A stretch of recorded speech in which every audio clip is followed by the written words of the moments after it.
Muy bien, pues bienvenidos a todos a una edición más de Insider's View con After the Music. Hoy tenemos el enorme privilegio de estar con el mismísimo Charlie Izzo, que nos visita hoy desde Detroit, Michigan. Está en su gira y ahorita nos contará un poco más.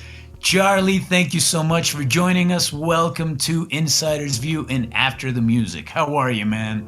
I'm doing great, man. How are you? I'm doing awesome. Thank you so much for being with us today. And man, we have so much to talk about. It's been years since we've been, Yes. virtually face to face. Yes. We have to change that soon. Absolutely. We must and we shall.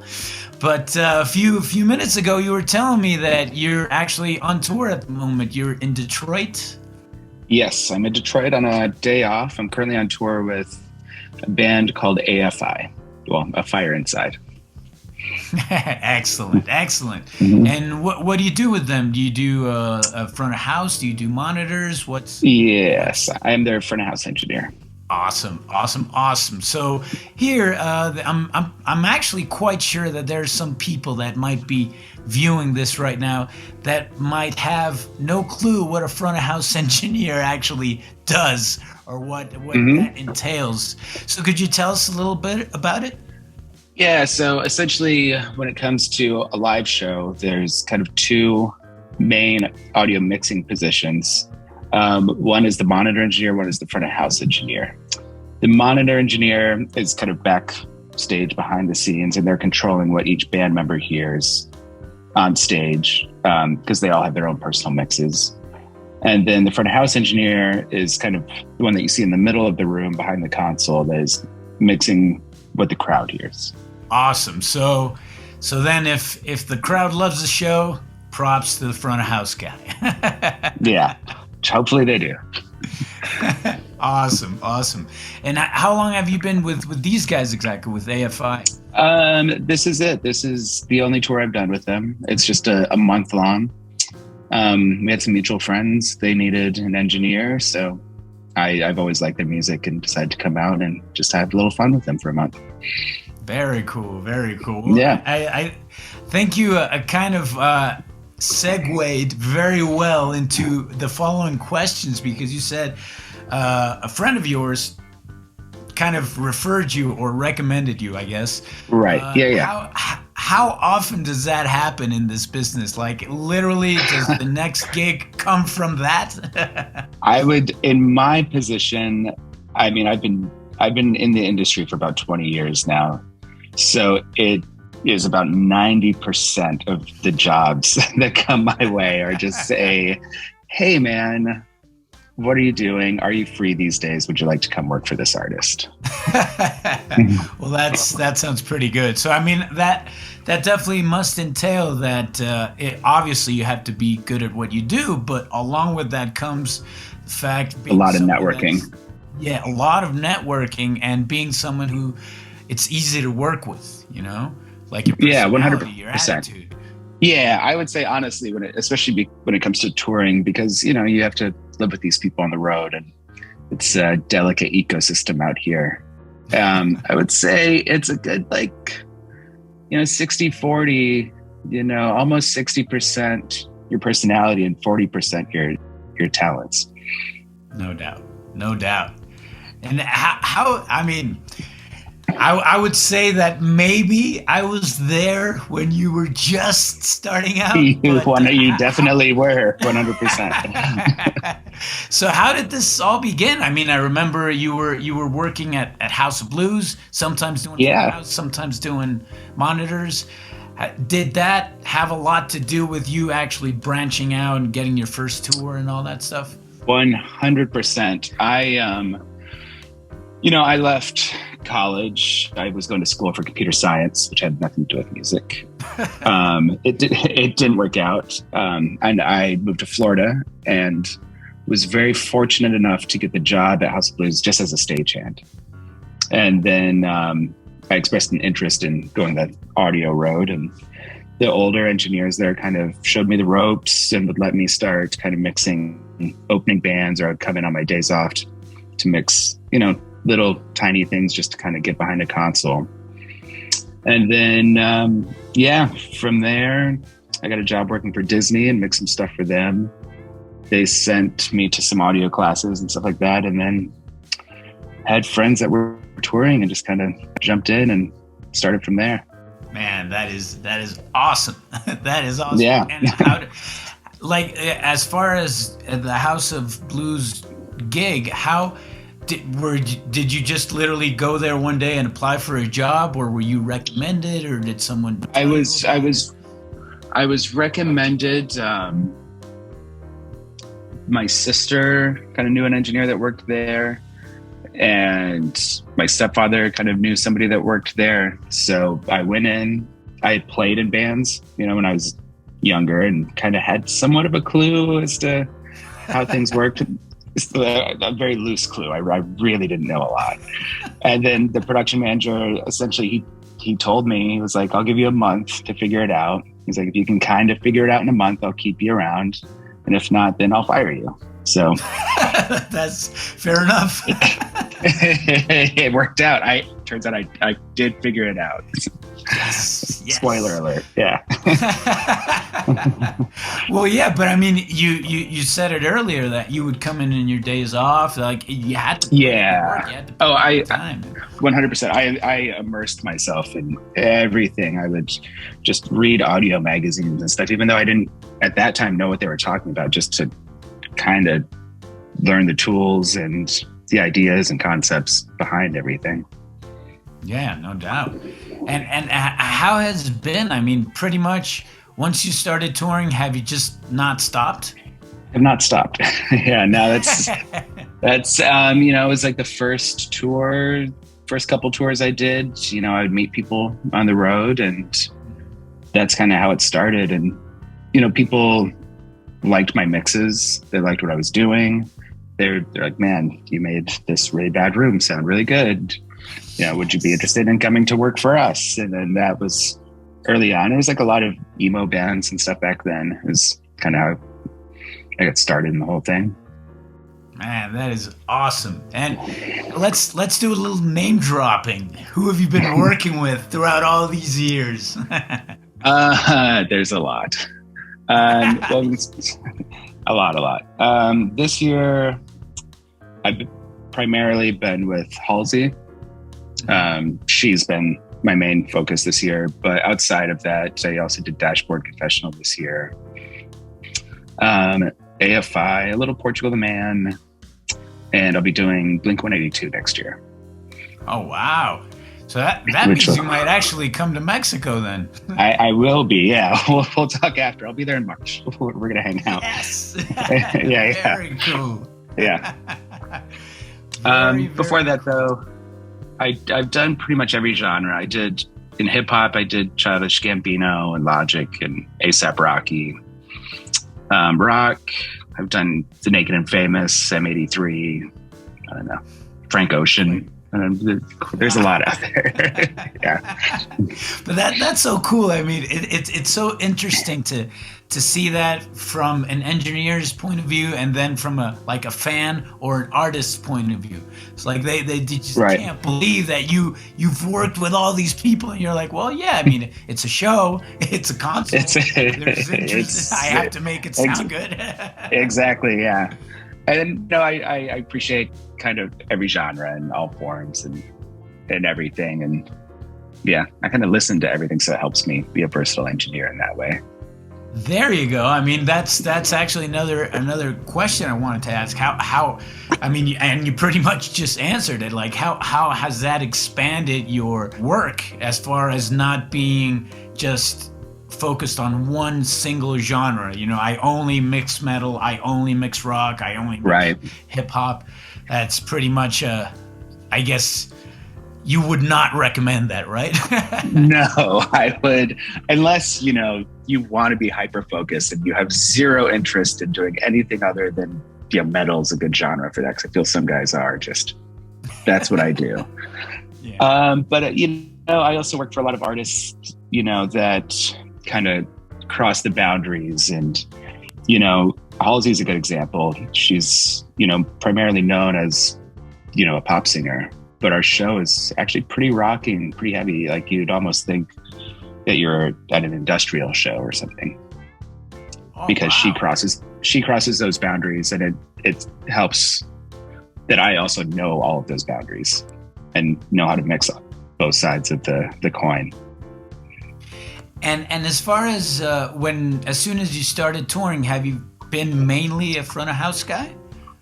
No. I go back and forth. I mean, these days I mostly only want to do front of house. But there's still a couple artists that I'll do monitors for.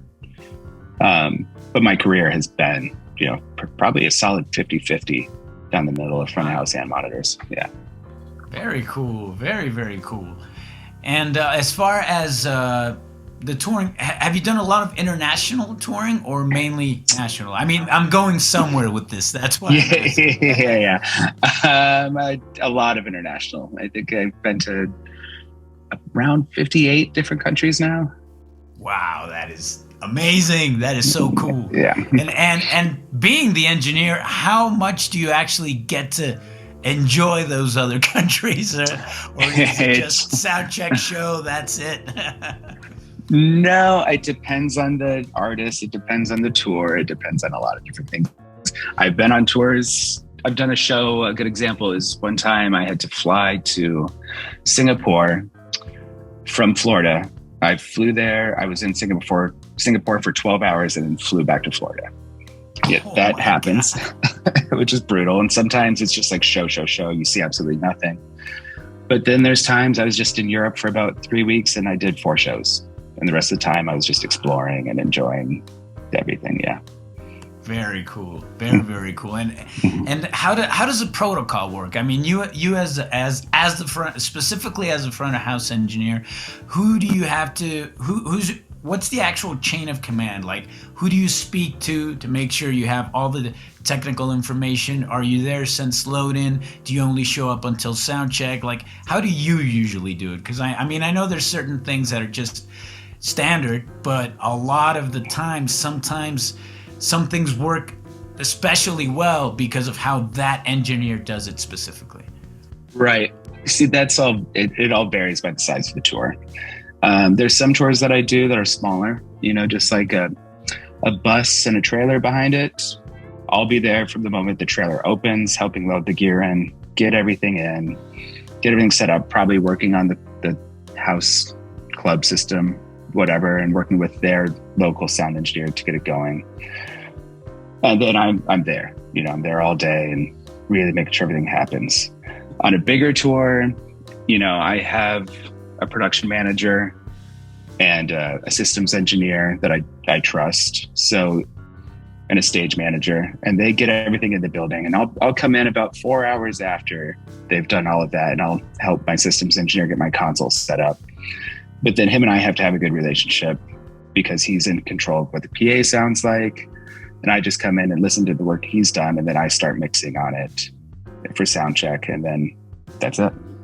Very cool. No, it just makes so much sense. But there's just all these little details that just, you know, become automatic once you do it for a while. But for sure, yeah.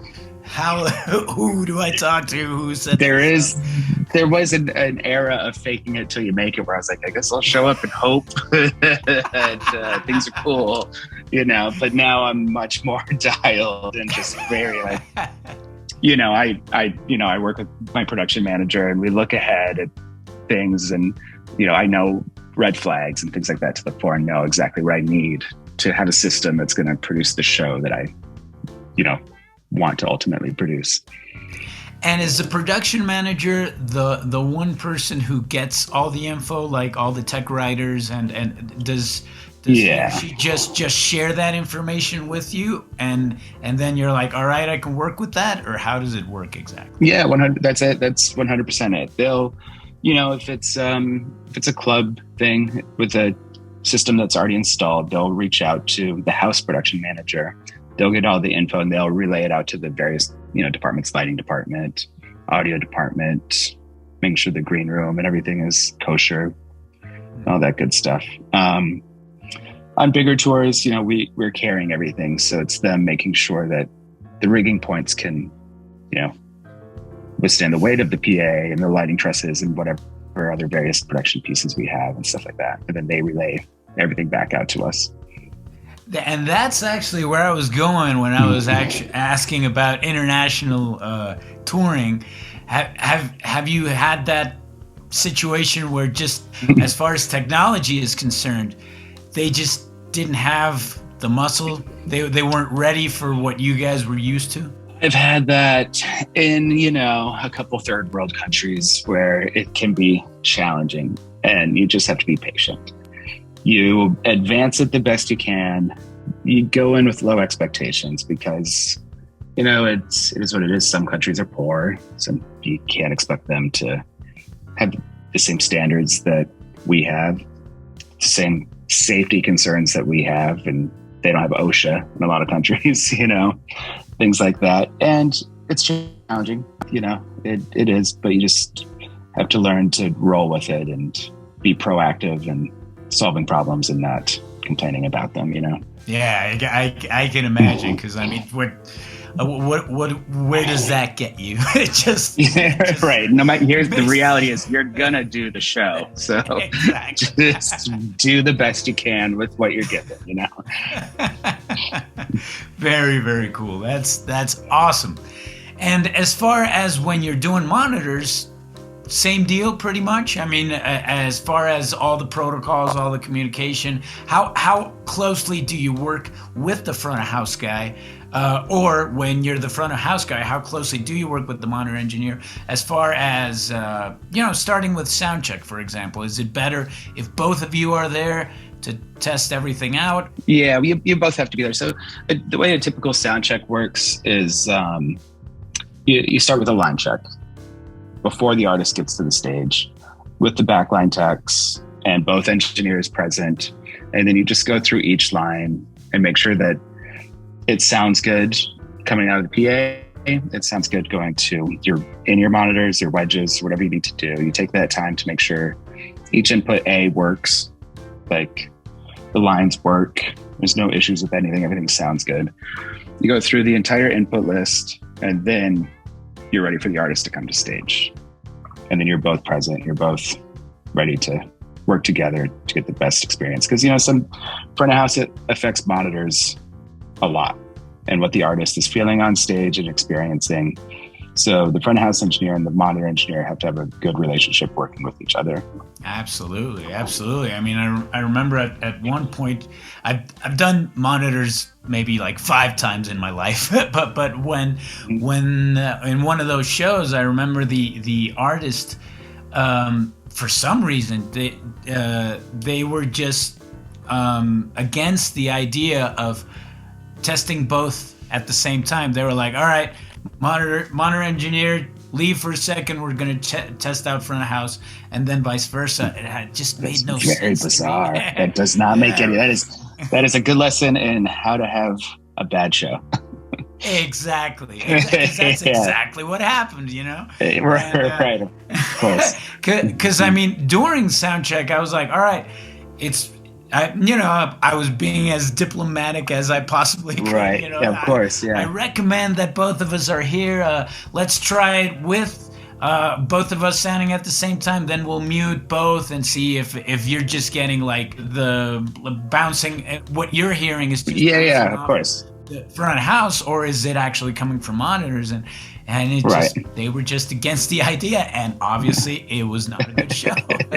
Yeah, of course. Yeah, and sometimes it's tough, especially in like big giant amphitheaters and arenas with no people in it, or some with people in it. It's the room and what the front of house engineer is doing affects the stage a lot. Oh yeah, a lot. Absolutely. Yeah, absolutely. And I mean, now that you've been doing this for a long time, do you have your small Padawans now?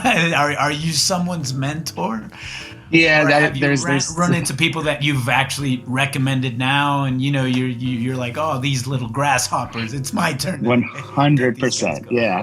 Yeah, definitely. And I still I'll be always sitting on my couch and I'll get a random panic phone call from one of my friends, just like, I'm staring at this console, it's doing this, what do I do? And I just, and I like being there to talk them through it and stuff, because if it wasn't for the people that were patient and taught me, then I wouldn't have my career. So I love being able to do that for anybody else. If the people are willing to work and show interest, then 100% I'll totally help you out.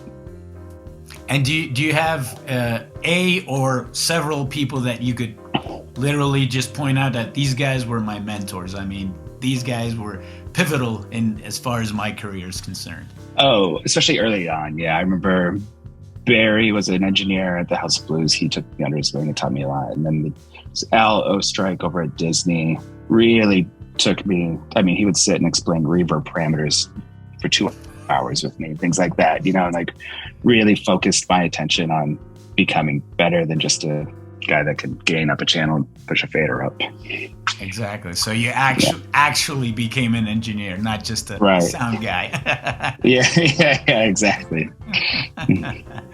Very, very cool, man. Well, this is amazing. I'm so happy that we got to talk all about this, man. I'm sure you get this question a lot, but I have to ask: if you were in front of a whole room of future engineers, especially live engineers at the moment, what would be your one piece of advice that they just, never forget this? Oh man, that is tough. It may sound lame, but it's so true in this industry, and it's totally, I owe my entire career to it, is this simple: be a good person, work hard, be patient, and good things will come to you. Yes. And that does not sound lame, but actually it's very inspiring. It's not like, career specific or anything, but in this industry, it is so true. It's just be a good person and really focus and work hard, and it will work out. Yeah, I mean, people will want to work with you. It's that simple. Yeah, exactly. 100%. Yeah, because a bunch of the time it's like, it's been a bonus. Oh, it turns out that this guy works really well, but I wanted to work with him either way. Yeah, exactly. 100%. Yeah. One last tech-oriented question before we go, that has to do with when you started doing this. Well, I guess actually began doing this full on. Did you actually have a transitional period as far as analog and digital, or when you began, it was already pretty much digital oriented as far as consoles are concerned? No, I started all analog, and my first few years was all analog, and that's all that I knew. And then I had to make the transition to digital, and it was scary for me at first. And I know now it's just like, nobody knows how to use an analog console anymore. Exactly. It's really That's funny. Hilarious. Yeah, I think a Yamaha PM1D was my first digital console. It was just a big one. And then it is an analog console, same fundamentals and everything. But now my workflow is hybrid. I mix on digital consoles, but I typically have a rack filled with analog gear that I run just to, bring back some of that harmonic distortion and tone and things that isn't quite in the digital realm. They say it is, but I don't know. I don't believe. we know the truth. Yeah. It turns out real transformers and tubes do a lot. That's the question I get every single semester with my students. So is there really a difference between analog and digital? Well, okay. I always tell them, let me say this. If we want to have the debate of what's better, I pass. It's a matter of taste. You guys choose. 100%. Is there a difference? Of course there is. There is. There 100% there is. Yeah. But that's I think the future is, and you recording studios, in the box, out of the box, live. I think hybrid is a great way to go. The best of both worlds. No doubt. Awesome. Well, Charlie, once again, thank you so much for talking to us. This has been a pleasure, and it's just this information is gold. Perfect, man. All right, man. Well, thank you so much. We will absolutely be talking to you again from After the Music. We hope to catch you again in a future tour.